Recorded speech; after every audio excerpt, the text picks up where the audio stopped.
મિત્રો આજે ચર્ચા કરી આપણી ચામડી એટલે કે ત્વચાની. આપણી ત્વચા એ શરીરના કોઈ પણ રોગોમાંથી બચાવવા માટેનું સૌથી પહેલું આવરણ એટલે કે પ્રોટેક્શન છે અને બહારના વાતાવરણમાં પણ આપણી ત્વચા સૌથી પહેલાં એક્સપોઝ થાય છે. એટલે આપણી ત્વચાની સામાન્ય સંજોગોમાં શું કાળજી રાખવી, શું માવજત રાખવી અને બાળકો અને વૃદ્ધોમાં પણ આ ત્વચાની કેવી રીતે કાળજી અને માવજત રાખવી તેની આપણે ચર્ચા કરીએ. હોસ્ટ છે ડૉક્ટર હમીર કામરિયા. તો doctor Kamariya, basic skin care routine વિશે થોડુંક સમજાવો. Generally doctor basic skin care છે એ 3 સ્ટેપની હોય છે. પહેલું સ્ટેપ છે ક્લિન્ઝિંગ અથવા તો ફેસ વોશ, જે ધૂળ અને ઓઇલને દૂર કરે ચહેરા ઉપરથી. એક સ્ટેપ છે મોઇશ્ચરાઇઝર, જે સ્કિનને હાઇડ્રેટ કરે છે. અને ત્રીજા નંબરે સનસ્ક્રીન, જે તડકાથી પ્રોટેક્શન આપે છે. જનરલી સવારે ક્લિન્ઝિંગ અથવા ફેસ વોશ કરી અને સનસ્ક્રીન લગાવવું જોઈએ અને રાત્રે સૂતી વખતે ફેસ વોશ કર્યા પછી મોઇશ્ચરાઇઝરનો ઉપયોગ કરવો જોઈએ. ઓકે. આપણી ત્વચા એટલે કે સ્કિનનો કયો પ્રકાર છે એ કેવી રીતે ખબર પડે ડૉક્ટર કામરિયા? જનરલી સ્કિન છે એ 3 થી 4 પ્રકારની હોય છે. એક છે ઓઇલી સ્કિન. તમે ફેસ વોશ કર્યા પછી જો તમારી સ્કિન છે એ શાઇની દેખાય એટલે કે ચમક દેખાવા લાગે થોડી વારમાં, તો એ ઓઇલી સ્કિન થાય. જો તમારી સ્કિન ડ્રાય છે તો આફ્ટર ફેસ વોશ કર્યા પછી સ્કિન રૂખી સૂકી અને સ્કિન ટૂંકમાં ખેંચાતી હોય છે, એ ડ્રાય સ્કિન થઈ. એક છે કોમ્બિનેશન સ્કિન, જેમાં તમારો ટી ઝોન, આ છે એ ટી ઝોન કહેવાય, એ ઓઇલી હોય અને તમારા ગાલ છે એ ડ્રાય થાય, તો એ કોમ્બિનેશન સ્કિન છે. અને એક પ્રકાર છે સેન્સિટિવ સ્કિન. જો કોઈની પણ સ્કિન ઝડપથી લાલ થઈ જતી હોય, તડકા જવાથી લાલ થઈ જતી હોય અથવા તો ખંજવાળ આવતી હોય છે કન્ટિન્યુ, તો એ સ્કિન છે એ સેન્સિટિવ સ્કિન કહી શકાય. ઓકે. હવે રૂટીનલી આપણી ત્વચા માટે કયું ફેસ વોશ યુઝ કરવું જોઈએ? આપણે અત્યારે હમણાં જે સ્કિનના પ્રકાર જાણ્યા એ પ્રમાણે જો સ્કિન ઓઇલી હોય તો સેલિસિલિક એસિડ અથવા તો ટી ટ્રી ઓઇલ જેમાં હોય એ ફેસ વોશનો ઉપયોગ કરવો જોઈએ. ઓકે. જો સ્કિન ડ્રાય છે તો સેરામાઇડ, હાઇલુરોનિક એસિડ જેવા ક્લિન્ઝરનો ઉપયોગ કરવો જોઈએ, જે લોશન બેઝડ હોય છે જનરલી. અને કોમ્બિનેશન સ્કિન હોય છે તો એમાં તમે ટી ટ્રી ઓઇલ અથવા તો મોઇશ્ચરાઇઝર ઇન્ગ્રેડિયન્ટ્સ હોય એવા ફેસ વોશનો ઉપયોગ કરી શકો. અને સેન્સિટિવ સ્કિન હોય છે તો એમાં જનરલી ફેસ વોશ ઓછું કરવું જોઈએ અને લોશન બેઝડ કોઈ પણ એકદમ માઇલ્ડ ક્લિન્ઝર અથવા ફેસ વોશ હોય તેનો ઉપયોગ કરવો જોઈએ. ઓકે.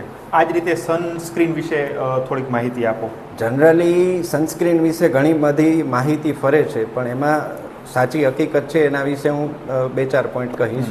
સનસ્ક્રીન તમે તડકામાં રહ્યો છો અથવા તો ખેતરમાં કોઈ કામ કરે છે એને પણ લગાવવું, એને તો ફરજિયાત લગાવવું જ જોઈએ. જે ઓફિસમાં કામ કરે છે એને પણ સનસ્ક્રીન લગાવવું જોઈએ.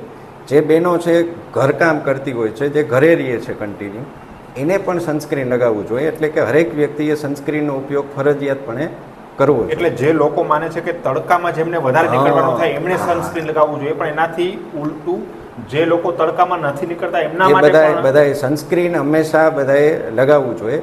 જનરલી સનસ્ક્રીન દર 3 કલાકે લગાવવું જોઈએ. 3 થી 4 કલાક સુધી સનસ્ક્રીનની અસર રહેતી હોય છે, પછી એ અસર જતી રહી, એટલે 3-4 કલાકે સનસ્ક્રીનનો ઉપયોગ કન્ટિન્યુ કરવો જોઈએ. અને 30+ SPF વાળું સનસ્ક્રીન વાપરવું જોઈએ.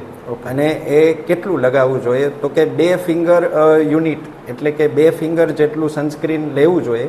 અને ત્વચા ફેસની અને ગળાને એ કવર કરતું હોય છે જનરલી. એટલે આ રીતે હોય છે સનસ્ક્રીન. ઓકે. હવે ડૉક્ટર હમીર, ઘણીવાર આપણે રોડ ઉપર જતા હોય તો હોર્ડિંગ હોય છે, ડિસ્પ્લે હોય છે, પછી સોશિયલ મીડિયામાં ઘણા સેલિબ્રિટી એ પોતાને સ્કિનને ડિસ્પ્લે કરતા હોય છે. તો આ જે બધી સોશિયલ મીડિયા ડિસ્પ્લે, આ બધી પ્રોડક્ટ સ્કિનની હોય છે, એ આપણા માટે કેટલીક સલામત હોય છે? હંમેશા માટે એ સાચું હોતું નથી. ઘણી સ્કિન પ્રોડક્ટ હોય છે એ સારી હોય છે. ઘણી સ્કિન પ્રોડક્ટ એવી હોય છે કે જે વૈજ્ઞાનિક રીતે એટલી એના જે ટેસ્ટ હોય એમાંથી પાસ નથી થઈ હોતી. એટલે સોશિયલ મીડિયાવાળી કોઈ પણ પ્રોડક્ટ વાપરતા પહેલાં કોઈ પણ સ્કિન સ્પેશિયાલિસ્ટની સલાહ લેવી જોઈએ અને એની સલાહ પ્રમાણે જ વાપરવી જોઈએ. અને જો તમે વાપરો છો તો એ પહેલાં તમારે પેચ ટેસ્ટ કરવી જોઈએ કે ભાઈ જે પણ પ્રોડક્ટ છે એને પહેલાં ટેસ્ટ કરો કે તમારી સ્કિન માટે એ અનુકૂળ છે, તો જ વાપરવી જોઈએ. બને ત્યાં સુધી એવી રીતે સોશિયલ મીડિયામાં જોઈને જાતે પ્રોડક્ટ ન વાપરો તો વધારે સારું. એટલે એને લીધે ઘણીવાર હાઇપર સેન્સિટિવિટી રિએક્શન આવી શકે. સ્કિન ટૂંકમાં અમુકની સ્કિનનો પ્રકાર છે એ અલગ હોય છે, તો એની સ્કિનને એ ડેમેજ કરી શકે. તો ઓલવેઝ ડર્મેટોલોજીસ્ટને ઓપિનિયન લઈને પછી લેવાની હોય છે. હવે આવી જ રીતે ઘણીવાર ખોરાકની અલગ અલગ માન્યતા હોય છે કે સવારે આવો ખોરાક ખાવો જોઈએ, બપોરે આવો ખાવો જોઈએ, સાંજે ઘણીવાર ડુંગળીને દૂધ ના ખાવું જોઈએ, આવું હોય. તો ખોરાકથી સ્કિન ઉપર આ અસર થાય, તો ખોરાકને અને સ્કિનને શું રિલેશન છે? ખોરાક અને સ્કિનને સારું એવું ટૂંકમાં બેયનું કનેક્શન છે. જો તમે વધારે ઓઇલી ફૂડ લ્યો છો, તમે વધારે સુગરવાળું ખોરાક લ્યો છો, તમે ડેરી પ્રોડક્ટ્સ લ્યો છો, તો એ તમારી સ્કિનમાં ખીલનું પ્રમાણ વધારે છે અને સ્કિનનું એજિંગ વધારે છે, એટલે કે સ્કિન પતલી થવા માંડે છે. એની સામે અમુક ખોરાક એવા છે કે જે સારા પ્રમાણમાં લ્યો તો સ્કિન સારી પણ થાય છે. જેમ કે તમે ડ્રાયફ્રૂટ લ્યો, કઠોળ લ્યો, તો તમારી સ્કિનમાં હેલ્ધી ગ્લો મળે છે. એની સાથે સાથે તમે લીલા શાકભાજી લ્યો, ફ્રૂટ્સ લ્યો, તો એ તમારી સ્કિનનું રિપેરિંગ કામ કરે, એટલે સ્કિન બેરિયર તરીકે વર્ક કરે છે. એ જ સાથે સૌથી અગત્યનો પોઈન્ટ છે કે 3 થી 4 લીટર રોજનું પાણી પીવું જોઈએ. 3 થી 4 લીટર પાણી આપણા માટે રેગ્યુલર જરૂરી છે, જે તમારી સ્કિનને હાઇડ્રેટ કરે છે. ઓકે, એટલે માઇક્રોન્યુટ્રિશન, ટ્રેસ એલિમેન્ટ્સ ને રિહાઇડ્રેશન ને સ્કિનના હેલ્થ માટે વધુ સારું છે, વધારે જરૂરી છે. હવે અત્યારે ઘણા બધા સોર્સ હોય છે સોશિયલ મીડિયાના, જે આપણે પહેલાં વાત થઈ હતી ડિસ્પ્લે એવી રીતે, તો આમાં જોઈને લોકો શું મોટી ભૂલો કરતા હોય છે? જનરલી સોશિયલ મીડિયા અને એમનેમ પણ સોશિયલ મીડિયામાં નથી જે લોકો ફોલો કરતા, એ પણ ઘણી બધી વસ્તુઓ એવી છે કે જે કોમનલી ભૂલ તરીકે પેલું કરતા હોય છે કે વારંવાર કન્ટિન્યુ ફેસ વોશ કર્યા રાખે. ફેસ વોશ જનરલી 2 થી 3 વખત કરવું જોઈએ, એનાથી વધારે ફેસ વોશ કરવાની આપણી સ્કિનને જરૂર નથી. એની સાથે સાથે હમણાં વાત થઈ રીતે સોશિયલ મીડિયામાંથી કોઈ પણ પ્રોડક્ટ અથવા ક્રીમ, મોઇશ્ચરાઇઝર, સનસ્ક્રીનનો ઓર્ડર આપી અને એ ડાયરેક્ટ આપણે ફેસ ઉપર લગાવતા હોય છે. એની સાથે સાથે ખાસ કરીને બહેનો કોઈ પણ મેડિકલવાળા પાસે જઈને કહે છે કે મને દાજની ટ્યુબ આપો, અથવા કોઈ બેનપણી કે મિત્રએ કીધું હોય તો એ ક્રીમનો ઉપયોગ ફેસ ઉપર કરે છે કે જેની અંદર ઘણી વખત સ્ટીરોઇડ નામની દવા હોય છે. એટલે આવી બધી સામાન્ય ભૂલો કરતા હોય છે. એની સાથે સાથે ઘણા સનસ્ક્રીન નથી લગાવતા હોતા. આપણે અત્યારે વાતચીત થઈ રીતે સનસ્ક્રીન રોજ લગાવવું જોઈએ અને હરેક વ્યક્તિએ લગાવવું જોઈએ, જે ઘણા બધા લોકો નથી લગાવતા. ટૂંકમાં સ્કિનનું કેર કરવા માટે આપણે નાની નાની વસ્તુ ધ્યાનમાં રાખવી જોઈએ અને ડર્મેટોલોજીસ્ટનો ઓપિનિયન લેવો જોઈએ. આભાર. જરૂરી છે. ડૉક્ટર, આપણે ઘણીવાર સાંભળતા હોય છે કે ટ્યુબ કે જે ક્રીમ હોય એમાં પણ સ્ટીરોઇડ હોય છે, તો એ સ્ટીરોઇડવાળી ક્રીમ શું હોય છે? જનરલી હમણાં આપણે વાત થઈ એ રીતે સ્ટીરોઇડ ક્રીમનો ઉપયોગ જનરલી ફેરનેસ ક્રીમ તરીકે ઘણા બધા લોકો કરે છે. તો એક સ્ટીરોઇડ છે એક એવી દવા છે કે જે સોજો દૂર કરે છે અને એલર્જી ઘટાડે છે, અને એ જે સ્કિન સ્પેશિયાલિસ્ટ ડૉક્ટર છે એના દ્વારા અમુક કન્ડિશનમાં જ આપવામાં આવતી હોય છે. એનો રેગ્યુલર યુઝ ટાળવો જોઈએ. ઓકે, તો લોકો એમની મેળે જે કરે છે એનો દુરુપયોગ છે, તો દુરુપયોગ શું કામ કરતા હોય છે? દુરુપયોગ જનરલી એટલા માટે કરે કે તરત ગોરાપણું દેખાય. સ્ટીરોઇડ ક્રીમ લગાવ્યા પછી સ્કિનમાં તરત ગોરાપણું દેખાય, તમને ખીલ હોય તો એ ઝડપથી દૂર થાય, તમારી કાળાશ ઝડપથી દૂર થાય, અથવા તો કોઈ પણ લાલાશ કે હોય તો એ ઝડપથી દૂર થાય. અને હમણાં વાત થઈ એ રીતે કોઈ પણ કીધું હોય છે કે ભાઈ તમે આ ક્રીમ લગાવો, આનાથી તમારી સ્કિન સારી રહેશે, એટલે એ રીતે જનરલી યુઝ કરતા હોય છે. અને ઓટીસી પ્રોડક્ટ તરીકે યુઝ કરે છે કે જે સરળતાથી અવેલેબલ છે, એટલે વધારે પડતો એનો દુરુપયોગ થાય છે. ઓકે, તો ટૂંકમાં શોર્ટકટ માટે કરતા હોય. તો પછી જો આટલા પ્રમાણમાં વપરાતી હોય તો એના ગેરફાયદાઓ કે એની સાઈડ ઇફેક્ટ શું હોય? જનરલી સ્ટીરોઇડ વધારે પડતા પ્રમાણમાં વાપરવાથી સ્કિનમાં લાલાશ આવે છે, સ્કિનમાં બળતરા થાય છે, સ્કિનમાં અણગમતા વાળનો ગ્રોથ થાય છે, વાળ ઉગવા લાગે છે. સ્ટીરોઇડ ક્રીમના હિસાબે ખીલ પણ વધી જતા હોય છે. સ્કિન બંધ કર્યા પછી, સ્ટીરોઇડ ક્રીમ બંધ કર્યા પછી વધારે પડતી કાળી પડી જતી હોય છે, અને લોહીની જે નાની નાની નસો હોય છે એ પણ દેખાવા લાગે, એટલે સ્કિન એકદમ સાવ ડેમેજ થઈ જતી હોય છે સ્ટીરોઇડ ક્રીમના ઉપયોગના લીધે. ઓકે, તો પછી એ લગભગ મહિલાઓમાં વધારે જોવા મળતું હશે? મહિલામાં વધારે જોવા મળે એનું કારણ એ છે કે મહિલાઓમાં તરત ગોરું દેખાવાનું પ્રેશર, લગ્ન પહેલાં તરત ઇન્સ્ટન્ટ ગ્લો મેળવવા માટે ઉપયોગ કરે છે, અથવા તો સોશિયલ મીડિયામાંથી કોઈ પણ ટ્યુબ ઓર્ડર કરે છે કે જેની અંદર સ્ટીરોઇડ હોય છે, અને ઓટીસી બ્રાન્ડ તરીકે ઉપયોગ કરે છે, એટલે કે મહિલાઓમાં આ સમસ્યા વધારે જોવા મળે છે. ઓકે, તો આ સમસ્યાને ઘટાડી કઈ રીતે શકાય? એને મટાડવા માટે અથવા તો ઘટાડવા માટે શું કરવું જોઈએ? તો કે પહેલાં તો સ્ટીરોઇડ ક્રીમ છે એને તરત આપણે બંધ ના કરી શકીએ. તરત બંધ કરીએ તો એની રિબાઉન્ડ ઇફેક્ટ આવે, એટલે જે હોય છે એનાથી પણ કન્ડિશન વધારે બગડી જતી હોય છે. એટલે સ્ટીરોઇડ ક્રીમને ધીરે ધીરે ધીરે શોર્ટ ઇન્ટરવલે ધીમે ધીમે ધીમે ઘટાડીને બંધ કરવી જોઈએ. સારા સ્કિન સ્પેશિયાલિસ્ટને બતાવી એની યોગ્ય સારવાર ચાલુ કરાવવી જોઈએ. અને સનસ્ક્રીન અને મોઇશ્ચરાઇઝરનો વધારે પડતો ઉપયોગ ચાલુ કરવો જોઈએ. અને સૌથી અગત્યની વસ્તુ છે કે ધીરજ રાખવી જોઈએ. સ્ટીરોઇડ ક્રીમના લીધે જે ડેમેજ થયેલો ફેસ હોય છે અથવા જે સ્કિન ડેમેજ થાય છે એને મટતા ઘણો બધો સમય લાગતો હોય છે. એટલે ખાસ એના માટે ધીરજ રાખવી જરૂરી છે. પોતાની રીતે લેતા કરતાં ડૉક્ટરની સલાહ મુજબ લેવી જોઈએ. અને બને ત્યાં સુધી કોઈ પણ પ્રોડક્ટ જેની જરૂર નથી એને ઉપયોગ કરવાનું ટાળવું જોઈએ. જરૂર છે સ્કિનને ખાલી સનસ્ક્રીન, સારું મોઇશ્ચરાઇઝર અને એક ફેસ વોશ. આનાથી વિશેષ બીજી સ્કિનને વધારે પડતી જરૂર નથી. તો બાળકો માટે બેઝિક સ્કિન કેર જરા સમજાવો. બાળકો માટે બેઝિક સ્કિન કેર એકદમ સિમ્પલ છે. એકદમ માઇલ્ડ સોપ, સાબુ અથવા તો ક્લિન્ઝર અને મોઇશ્ચરાઇઝર અને કોપરેલનું તેલ, આ 3 પ્રોડક્ટ સિવાય બાળકોમાં વધારે પડતી પ્રોડક્ટનો ઉપયોગ કરવાનું ટાળવું જોઈએ. સરસ. બેબી સોપ અને નોર્મલ સોપ, એટલે આપણે જે સાબુ વાપરીએ અને બેબી સોપ, એમાં શું ડિફરન્સ છે? બેબી સોપ હોય છે એની પીએચ બેલેન્સ્ડ હોય છે, 5.5ની આસપાસ હોય છે, એટલે કે બેલેન્સ પીએચ હોય છે કે જે સ્કિનને ડ્રાય ના કરે. ઓકે. એની સાથે સાથે એ સોપ હોય છે એકદમ માઇલ્ડ હોય છે કે જેમાં કલર અને સુગંધનું પ્રમાણ નથી હોતું. જ્યારે આપણે જે યુઝ કરીએ સાબુ એની અંદર કલર પણ હોય છે, સુગંધ પણ હોય છે અને એ બાળકોની સ્કિનને ડ્રાય કરતા હોય છે. ઓકે. અને બાળકોમાં કયા સ્કિન પ્રોબ્લેમ વધારે જોવા મળે?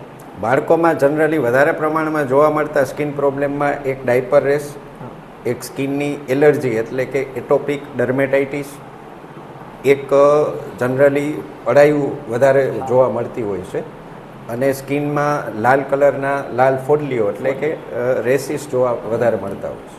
તો આ ડાયપર રેસથી કેવી રીતના બચવું? ડાયપર રેસથી બચવા માટે ડાયપરને વારંવાર બદલાવવું જોઈએ. બને ત્યાં સુધી ડાયપર ઉપયોગ કરવાનું ટાળવું જોઈએ.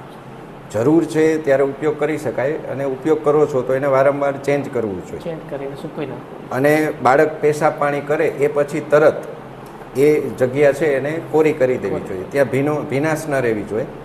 અને જો ડાયપર રેસ થાય તો ઝિંક ઓક્સાઇડવાળી ક્રીમ છે જે ઇઝીલી અવેલેબલ હોય છે એનો ઉપયોગ કરવો જોઈએ. બરાબર. હવે બેબી મસાજ માટે ઘણા બધા બ્રાન્ડના તેલ ને બધું આવતું હોય મેડિકલમાં, તો એમાં કયું તેલ આપણે વાપરવું જોઈએ?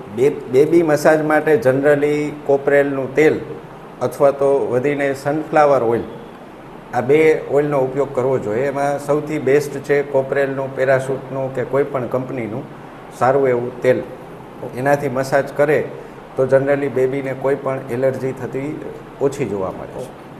તો ડૉક્ટર, આપણે બધી વાત કરી હમણાં બાળકોની સ્કિન કેર, તો જેમ મોટી ઉંમર થાય તો ત્યારે એની કોઈ સ્કિન કેર અલગ હોય છે, તો એનું કોઈ સ્કિન કેર રૂટીન તો હોય, એના વિશે માહિતી આપો. વૃદ્ધોની સ્કિન, મોટી ઉંમરની જે વ્યક્તિ હોય છે એની ચામડી અને બાળકોની ચામડી ઓલમોસ્ટ એક સરખી જેવી જ હોય છે. વૃદ્ધોમાં જનરલી ઉંમરના હિસાબે ચામડી પતલી થતી હોય, સુકાઈ જતી હોય છે. એટલે એનું જે સ્કિન કેર રૂટીન છે એ બાળકો જેવું જ છે કે ભાઈ એકદમ સાદો, એકદમ માઇલ્ડ સાબુ અને સારું મોઇશ્ચરાઇઝર ઉપયોગ કરવું જોઈએ વૃદ્ધોમાં, કાંઈ ના હોય તો પણ. અને કોપરેલનું તેલ લગાવવું જોઈએ જેનાથી એની સ્કિન વધારે પડતી પતલી ના થાય અને કોઈ સ્કિનને ડેમેજ ના થાય. તો વૃદ્ધોમાં મોસ્ટલી ત્વચાની કઈ તકલીફો વધારે જોવા મળે? વૃદ્ધોમાં જનરલી એક તો ઝેરોસિસ એટલે કે ડ્રાય સ્કિન થાય, બીજા નંબરે ખરજવું જોવા મળે, ફંગલ ઇન્ફેક્શન જોવા મળે અને વૃદ્ધો કન્ટિન્યુ સૂતા હોય છે એટલે એને પ્રેશર સોર્સ અથવા નીચેના ભાગે ચાંદા જોવા મળતા હોય છે. ઘણી વખત વૃદ્ધોમાં કોઈ કારણ વગર ખંજવાળ આવતી હોય, કોઈ ઇન્ફેક્શન ના હોય, તો એ થવાનું કારણ શું હોય? હમણાં આપણે વાત થઈ એ રીતે વૃદ્ધોની ત્વચા સમય સાથે વધારે પડતી સુકાઈ જાય, પતલી થાય, એટલે એના લીધે એની સ્કિનમાં ખંજવાળ આવતી હોય છે. બીજા નંબરે અમુકને ડાયાબિટીસ હોય અથવા કોઈ પણ બીજી બીમારી હોય તો એના ભાગરૂપે પણ સ્કિનમાં ખંજવાળ આવતી હોય, જે કાંઈ દેખાતું ન હોય તો પણ ખાલી ખંજવાળનો જ પ્રશ્ન રહેતો હોય છે. અને અમુક દવાઓ જે લાંબા સમયથી વૃદ્ધોમાં ચાલતી હોય એના ભાગરૂપે પણ ખંજવાળ આવતી હોય છે. આવા કેસમાં જનરલી સાદી ખંજવાળ મટાડે એવી દવા અને સારા એકદમ માઇલ્ડ મોઇશ્ચરાઇઝરનો અથવા કોપરેલનો તેલનો ઉપયોગ કરવાથી ઘણી વખત એ ખંજવાળમાં રાહત મળતી હોય છે. હવે ડૉક્ટર, આપણે જે હોસ્ટેલમાં બાળકો રહેતા હોય એમાં મોસ્ટલી ખંજવાળના પ્રોબ્લેમ બહુ રૂટીન અને વધારે પડતા હોય છે, તો તેનું કારણ શું હોય?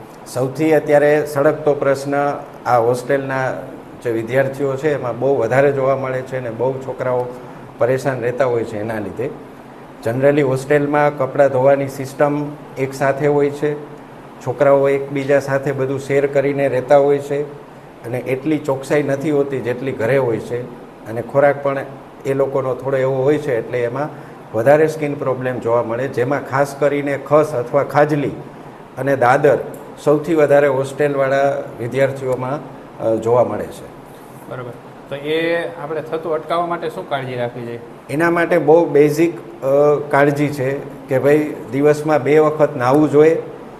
હોસ્ટેલના છોકરાઓના કપડાં છે એ ગરમ પાણીથી ધોવાય એવી સુવિધા રહેવી જોઈએ, અને હોસ્ટેલમાં જે છોકરાઓ રહે છે એના જે બેડ છે, એની જે સૂવાની જગ્યાઓ છે એના વચ્ચે થોડું ડિસ્ટન્સ રહેવું જોઈએ, અને કાંઈ પણ વસ્તુ એકબીજા સાથે શેર ના કરવી જોઈએ. ઇવન વાળ ઓળાવવાનો દાંતીઓ પણ એકબીજા સાથે શેર ના કરવો જોઈએ. તો એટલીસ્ટ ઘણા અંશે આ બધા પ્રોબ્લેમમાંથી આપણને રાહત મળતી હોય છે અને થતાં આપણે અટકાવી શકીએ છીએ. મિત્રો, ખૂબ સરસ ચર્ચા કરી. રૂટ લેવલની પણ આપણે બધાને આપણા રોજિંદી જિંદગીમાં મદદરૂપ થાય એ પ્રકારની ચર્ચા હતી. આપણા બધાને ડૉક્ટર હમીર કામરિયાની આ ચર્ચા ઉપયોગી નીવડશે જ તે. છતાં તમારા કોઈ પણ પ્રશ્ન હોય તો આપણે પછીથી ચર્ચા કરીશું. આભાર.